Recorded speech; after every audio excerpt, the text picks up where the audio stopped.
देशाला पहिल्यांदाच LGBTQ संसद सदस्य मिळाले आहेत.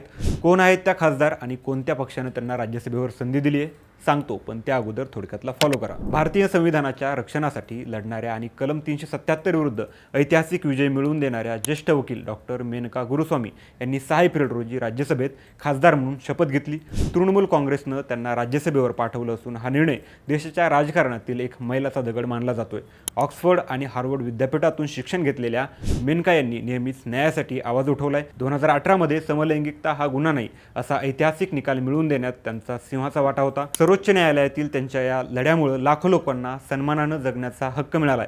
विशेष म्हणजे त्यांचं नाव जगातील 100 प्रभावशाली व्यक्तींच्या यादीतही समाविष्ट करण्यात आलंय. एका प्रगल्भ कायदेतज्ञाला संसदेत संधी मिळाल्यानं आता लोकशाहीच्या सर्वोच्च मंदिरात जनसामान्यांचे प्रश्न अधिक प्रभावीपणे मांडले जातील अशी अपेक्षा व्यक्त केली जाते. एक ज्येष्ठ वकील आणि LGBTQ खासदार म्हणून डॉक्टर मेनका यांच्या नियुक्तीमुळे भारतीय राजकारण अधिक सर्वसमावेशक होण्यास मदत होणार आहे. देशाच्या विकासासाठी संसदेत अशा उच्च शिक्षित लोकांची गरज आहे का? तसंच या नियुक्तीमुळे LGBTQ समुदायाबाबत समाजाच्या मानसिकतेत बदल होईल का? तुमचं मत कमेंटमध्ये नक्की सांगा आणि अशाच महत्त्वाच्या माहितीसाठी थोडक्यातला फॉलो करा. बातमी म्हणजे थोडक्यात.